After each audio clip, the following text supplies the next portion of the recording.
Hi friends, Vishnu ശാലിനിയുടെ പുതിയ എപ്പിസോഡിലെ ശാലിനിയെ കാണുന്നതും വാമ ഇങ്ങനെ ഓരോന്ന് വിളിച്ചു പറയും. എവിടെ പോയാലും സമാധാനം തരത്തില്ല. ശാലിനിയോടേക്കും ഇവിടെ ഇപ്പൊ ആര് ക്ഷണിച്ചിട്ടാ ഈ വരവ്? ശ്യാമ പറയും, സത്യമേ ഞാൻ പറഞ്ഞിട്ടാ കുഞ്ഞേച്ചി വന്നത്. ശാലിനി പറയും, പപ്പിക്ക് വേണ്ടിയിട്ടുള്ള പൂജയല്ലേ, എല്ലാവരും പങ്കെടുക്കുന്നത് നല്ലതല്ലേ? വാമ ഇങ്ങനെ ശ്യാമയെ നോക്കുന്നുണ്ട്. ശ്യാമേ എന്ന് വിളിച്ചു തുടങ്ങുമ്പോ വിഷ്ണു പറയും, അമ്മേ നിർത്ത്, ഇനി അവളുടെ മെക്കെട്ട് കയറണ്ട. അതെ, ഇനിയിപ്പോ പറഞ്ഞില്ലെങ്കിൽ തന്നെ ഇവിടെ ആർക്കും വരാം, ഇത് അമ്പല. ബാമറിയും, വിഷ്ണു നിന്നോട് ഞാൻ വല്ലതും ചോദിച്ചോ? ഇല്ലല്ലോ, എന്തെങ്കിലും ചോദിക്കുമ്പോൾ മാത്രം മറുപടി പറഞ്ഞാൽ മതി, കേട്ടല്ലോ. അപ്പോഴേക്കും അമ്മയെന്ന് വിളിച്ച് പപ്പി വരാ, എന്നിട്ട് പറയും, പ്രദക്ഷിണം കഴിഞ്ഞെങ്കില് ഹോമം നടക്കുന്നിടത്തേക്ക് വരാൻ പറഞ്ഞു. അപ്പൊ ബാമ എല്ലാവരോടും വാ എന്ന് പറഞ്ഞു പോകുമ്പോ ശാലിനി ഇങ്ങനെ ദേഷ്യത്തിൽ നോക്കുന്നുണ്ട്.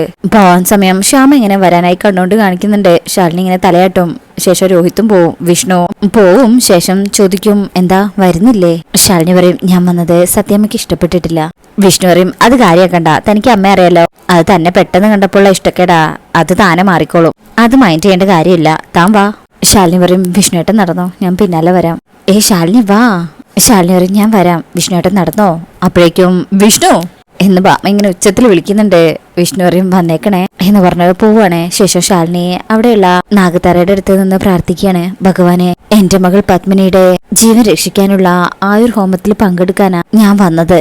ഒരമ്മയുടെ സ്ഥാനത്ത് നിന്ന് ആ ചടങ്ങ് നടത്താൻ എനിക്ക് അവസരം ഉണ്ടാക്കണേ, അതിനൊരു തടസ്സവും വരാതെ നോക്കണേ. പപ്പിൻമോളെ പ്രസവിച്ച അമ്മ എന്നുള്ള നിലയിലെ അതിന്റെ കടമയാ, ഒരമ്മയുടെ അവകാശം.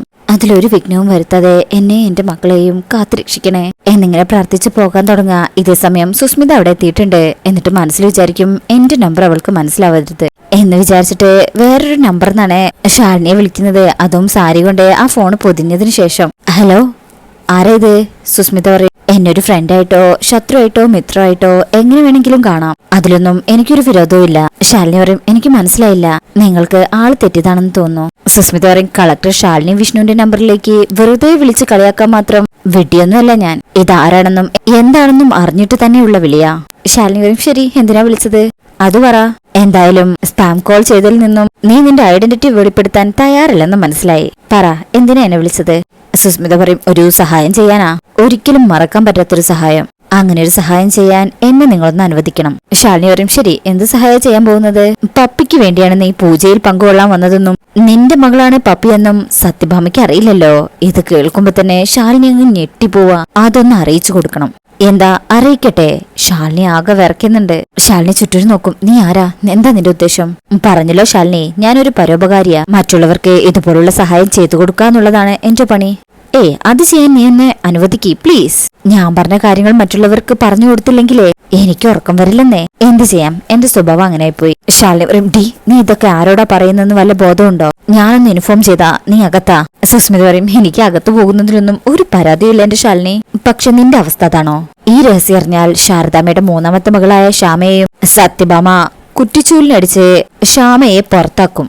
നീ ഒന്ന് ആലോചിച്ച് നോക്കിക്കേ. രോഹിത് ശ്യാമയുടെ കഴുത്തിന് കുത്തിപ്പിടിച്ച് ഇത്രയും നാൾ വഞ്ചിച്ചതിന് പ്രതികാരം ചെയ്യാൻ ഒരുങ്ങുന്ന ആ മനോഹരമായ കാഴ്ച. അപ്പൊ തന്നെ ശാലിനിയുടെ കൺമുന്നിലേക്ക് ആ ഒരു സംഭവം അങ്ങ് വരികയാണ്. അതായത് രോഹിത് ശ്യാമയുടെ കരണത്ത് ആഞ്ഞടിച്ചിട്ട്, ഡി, നീ എന്നെ ഇത്രയും നാളപ്പോ ചതിക്കായിരുന്നല്ലേ?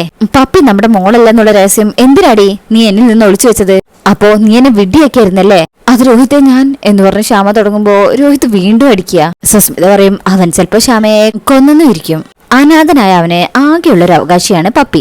അതുകൂടി അവന്റെ സ്വന്തം അല്ലെന്നറിയുമ്പോ അവന് ഭ്രാന്ത് വരും, ഭ്രാന്ത്.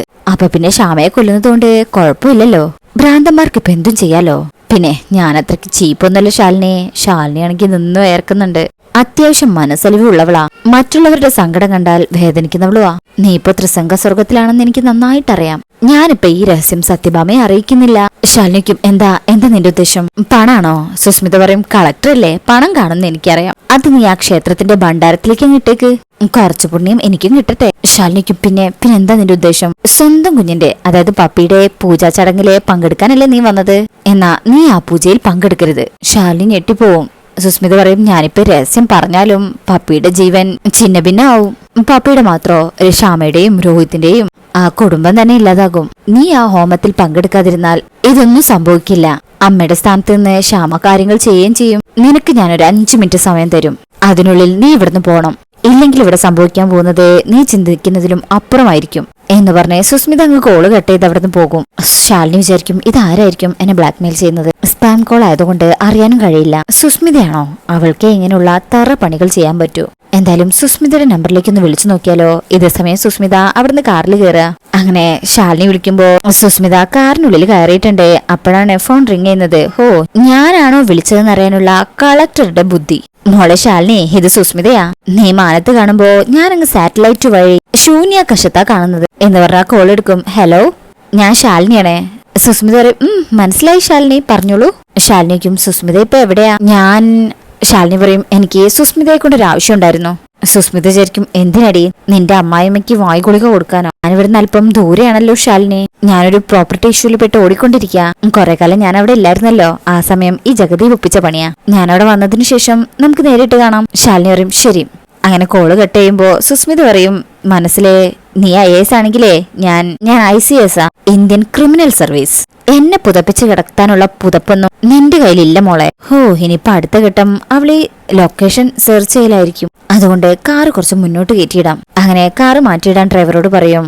ശാലിനി വിചാരിക്കും അപ്പൊ എന്നെ കോൾ ചെയ്തത് സുസ്മിത അല്ലേ? പിന്നെ ആരാണെങ്കിലും വളരെ അടുത്തറിയാവുന്ന ആരോ ആണ്. ആരായിരിക്കും അത് എന്നൊക്കെ ഇങ്ങനെ വിചാരിച്ച് നിൽക്കുകയാണ് ശാലിനി അവിടെ. ശേഷം പിന്നീട് കാണിക്കുന്നത് സത്യഭാമയും അവിടെ തൊഴാനായിട്ട് നിൽക്കുകയാണ്. ഈ സമയം സുസ്മിത കാറിന്നിറങ്ങി സത്യഭാമയെ നോക്കും. ശേഷം ഫോൺ എടുത്ത് ഭാമയെ വിളിക്കുക. ശേഷം മാറി നിന്ന് ആ കോൾ എടുക്കും. ഹലോ, സത്യഭാമയല്ലേ? മാഡം. ആ അതെ, സത്യഭാമയാണ്. ആരാ സംസാരിക്കുന്നത്? സുസ്മിത പറയും ഞാൻ അല്പം ദൂരെന്നാണ്. എന്റെ പേര് സുനിത. എനിക്ക് അത്യാവശ്യമായിട്ട് കളക്ടറോട് ഒന്ന് സംസാരിക്കണം. ഭാമ പറയും കളക്ടറോട് സംസാരിക്കണമെങ്കിൽ അത് അവരുടെ ഫോണിൽ വിളിക്കണം. ഇത് സത്യഭാമയുടെ ഫോണാ. സുസ്മിത പറയും അയ്യോ മാഡം, അങ്ങനെ പറയരുത്. കളക്ടറുടെ നമ്പറിൽ വിളിച്ചിട്ട് കിട്ടാത്തത് കൊണ്ടാ ഈ നമ്പറിൽ വിളിക്കുന്നത്.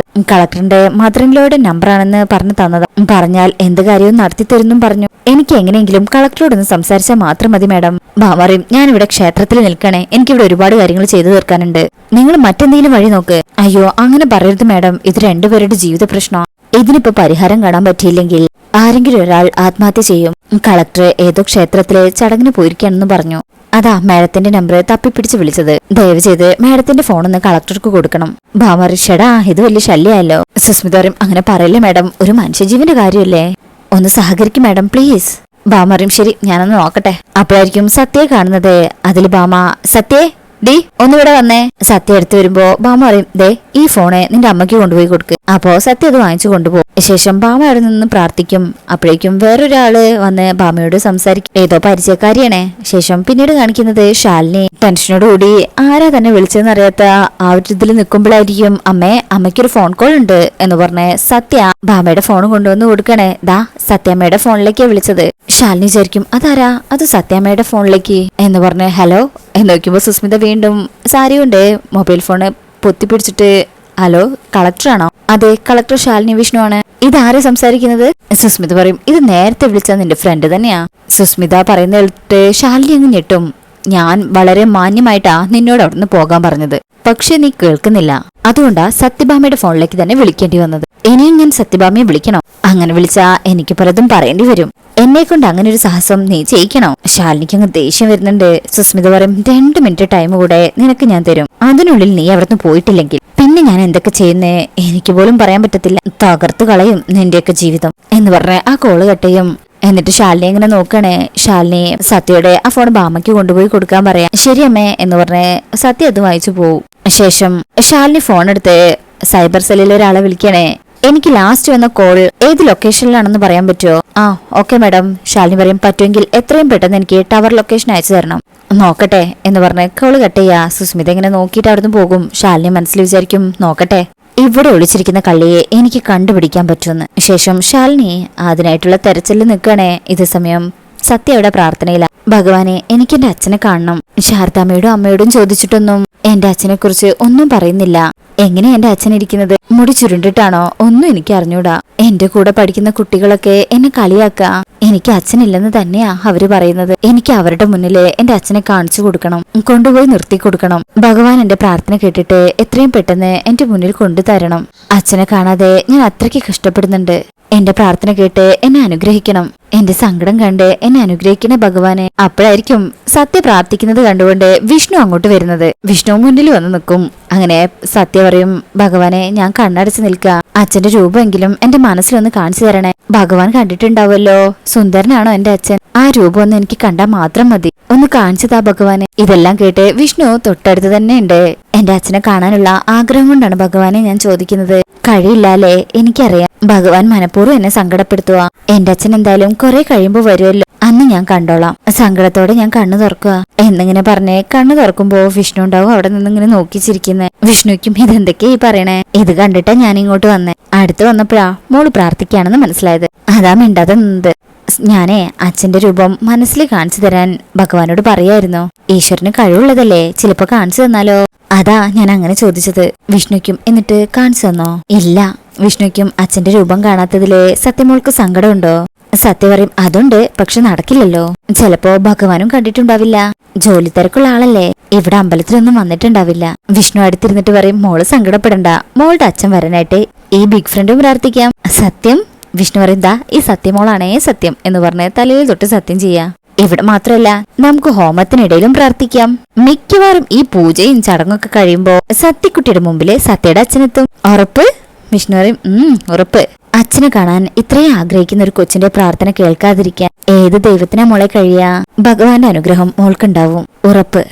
സത്യം എന്നൊക്കെ പറയുന്ന കേൾക്കുമ്പോ തന്നെ സത്യക്ക് ഇപ്പൊ നല്ല സന്തോഷമുണ്ട്. അതിനുശേഷം പിന്നീട് അല്പസമയം കഴിയുമ്പോ ഹോമം തുടങ്ങാറായിട്ടുണ്ട്. ശാലിനി എങ്ങോട്ടും പോയിട്ടില്ല, അവിടെ തന്നെ ഉണ്ട്. ചുറ്റിലും നോക്കിയിട്ട് വിചാരിക്കും, എന്നെ കോൾ ചെയ്യുന്നവള് ഇവിടെ എവിടെയോ ഉണ്ട്.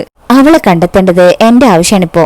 ഒരു കളക്ടർക്ക് എന്തൊക്കെ ചെയ്യാൻ പറ്റുന്ന അവളെ ഒന്ന് അറിയിക്കണം. ഈ കോമ്പൗണ്ടിനകത്ത് എവിടെയോ അവളുണ്ട്. ഒരുപക്ഷെ എന്റെ ഈ വരവെല്ലാം അവൾ എവിടെ നിന്നെങ്കിലും വീക്ഷിക്കുന്നുണ്ടാകും. പഠിച്ച കളി അവള്. ഇപ്പൊ എനിക്ക് അവളെ കണ്ടെത്താൻ പറ്റിയില്ലെങ്കിൽ പിന്നെ ഒരിക്കലും എനിക്ക് അവളെ കണ്ടെത്താൻ പറ്റിയെന്ന് വരില്ല എന്നിങ്ങനെ ആലോചിച്ച് നിൽക്കുമ്പോണ്ടാവും ശ്യാമ ധൃതിയിൽ ശാലിനിയുടെ അടുത്തേക്ക് വരുന്നേ. അല്ല കുഞ്ഞേച്ചി, കുഞ്ഞേച്ചി ഇതാരെയാ നോക്കുന്നത്? അല്ല എന്താ ഇവിടെ ഇങ്ങനെ മാറി നിന്ന് നിൽക്കുന്നത്? ശാലിനി പറയുന്നില്ല. അത് പിന്നെ സത്യാമ്മ കാണാതെ നിൽക്കാലോ, അതാ ഇങ്ങോട്ട് മാറി നിൽക്കുന്നത്. അല്ല അവിടെ എന്തായി ഹോമത്തിന്റെ കാര്യങ്ങളൊക്കെ? ശ്യാമറി, കുഞ്ഞേച്ചി അത് ഓർത്തിട്ടാ എനിക്ക് അവിടെ നിൽക്കാൻ പറ്റാത്തത് എന്നിങ്ങനെ പറയുന്നത് കാണിച്ചുകൊണ്ടാ ഈ ഭാഗം കഴിയുന്നത്. ശാലിനിക്ക് സുസ്മിതയെ കണ്ടെത്താൻ പറ്റുമെന്നും സത്യക്ക് സത്യയുടെ അച്ഛനായ വിഷ്ണുവിനെ മനസ്സിലാകുമെന്നൊക്കെ നമുക്ക് അടുത്ത ഭാഗത്തായിട്ട് അറിയാം. അപ്പൊ ഇന്നത്തെ റിവ്യൂ ഇഷ്ടപ്പെട്ടിട്ടുണ്ടെങ്കിൽ ചാനൽ എല്ലാവരും ഒന്ന് ലൈക്ക് ചെയ്ത് സബ്സ്ക്രൈബ് ചെയ്ത് സപ്പോർട്ട് ചെയ്തേക്കണേ. താങ്ക്